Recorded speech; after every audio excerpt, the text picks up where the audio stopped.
70 ঊর্ধ্ব দিনহাটা পুরসভার বাসিন্দা শশীবালা মহন্ত, নিউরো পেশেন্ট, ঠিকমতো হাঁটতে ও কথা বলতে পারেন না।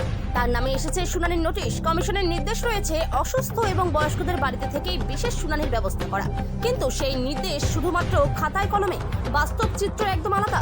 মঙ্গলবার দুপুরে অসুস্থ স্ত্রী শশীবালা মহন্তকে টোটো করে বয়স্ক স্বামী দিনহাটা এক ব্লকের বিডিও অফিসে নিয়ে আসে। এসআইআর শুনানির কাজে ব্লকের অফিসে কষ্ট করে এসে কার্যত ক্ষোভ প্রকাশ করেন ভুলু মহন্ত।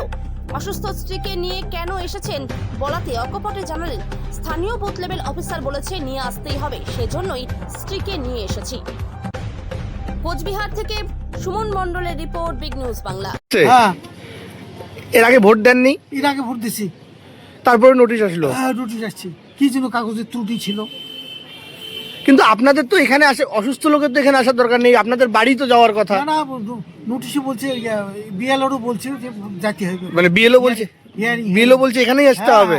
হিয়ারিং অসুবিধা হচ্ছে না নিয়ে আসতে ওনাকে?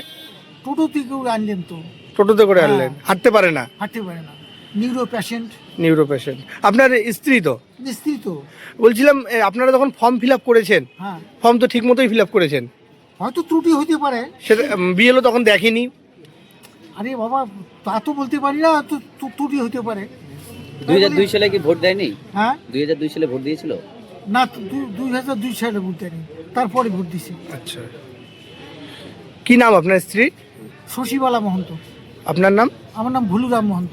আপনি 2002 সালে ভোট দিয়েছেন? না, 2002 ভোট দেয়নি, পরে ভোট দিছি। বাড়ি কোথায়? বাড়ি স্টেশন পাড়া। আপনার নামে নোটিশ আসছে? নোটিশ আসছে, নোটিশ আসছে। কতদিন থেকে ভোট দেন? 7 সাল থেকে ভোট দেই। কথা বলতে পারে না? অসুস্থ লোক তো। অসুস্থ।